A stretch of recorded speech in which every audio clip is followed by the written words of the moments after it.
There should be separation of church and state.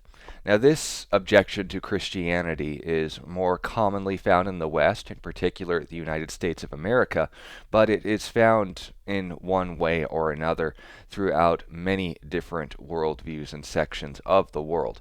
So, in order to properly respond to this objection, we need to clarify, what do you mean by separation? That one shouldn't be allowed in the other, involved in the other, or allowed to influence the other.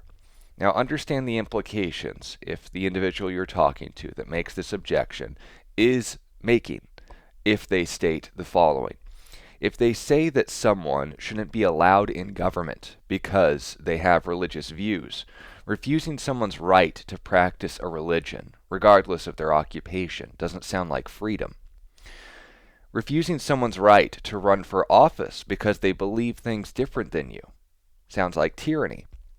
And refusing to allow the government to order a population to follow a particular religious view without their own conscience dictating them on that matter actually sounds like what Thomas Jefferson meant when he brought this up in the Establishment Clause and Free Exercise Clause of the First Amendment of the Constitution.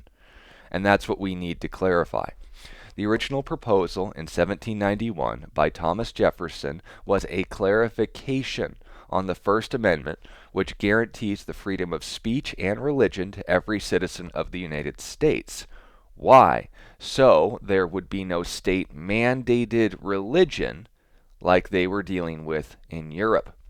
Now, understand the difference between someone saying the government decides your religion or religion can't affect decisions in government. To say that religion can't affect decisions in government is throwing out the whole concept of laws in the first place, because laws are imposed morality. But if on the other hand you say, well, I just don't think that laws that disagree with me should be imposed, good for you, but until then we're going to stick with the Ten Commandments in discouraging murder, lying in court, and adultery, at least to some degree or another. If you're going to say, well, I just don't think that anyone who disagrees with me should have any power, only my perspective and viewpoint, well, that sounds kind of tyrannical. But if on the other hand you're going to say, and this is what Thomas Jefferson meant when he clarified separation of church and state, not that the state can't be affected by religion, but that the state can't affect those with religious views. That people can't be forced, for example, if you have a Muslim in office, the state can enforce Sharia law. They can't make the calls to prayer and demand all citizens pray along with the Muslims 5 times a day or pay a fine. That violates the First Amendment. Now, understand on the other hand that if a Muslim is in a Christian nation, the First Amendment protects their right to pray how they want and where they want. It protects their right to act on those religious convictions how and where they want. But it doesn't, and here's the clarification, give them the liberty to violate the law. For example, if a Muslim decides to read the sources in the Hadith or take certain passages of the Quran in their historical context and realize this is what Muhammad said and did, so I'm going to say and do what he said, and practice mass murder through jihad. The action based on its religious origins isn't illegal. The action based on its murderous consequences and motives is what's illegal. So religion isn't being restricted, only violations of the law. And note that this applies to Christianity, this applies to Buddhism, this applies to atheism, this applies to any worldview. So, if we understand that the First Amendment isn't to restrict the actions of religious individuals, but to restrict the ability for a government to affect those actions of free consequence, or rather, of freedom or consequence, then we're actually getting somewhere. The First Amendment doesn't tell us that they, and the separation of church and state clause written by Thomas Jefferson, wasn't to say the government shouldn't have religion in it. It's saying the government shouldn't decide what religion it has.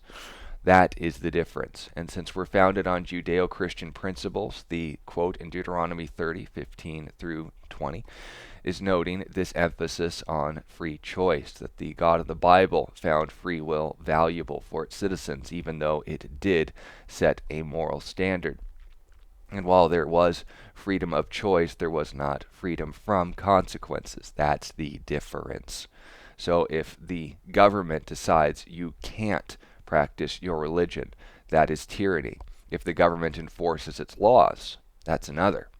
If the government says you can't have religious views in government, well, then you're not allowed to make any laws, because that's what laws are. They're decisions based on your moral perspective.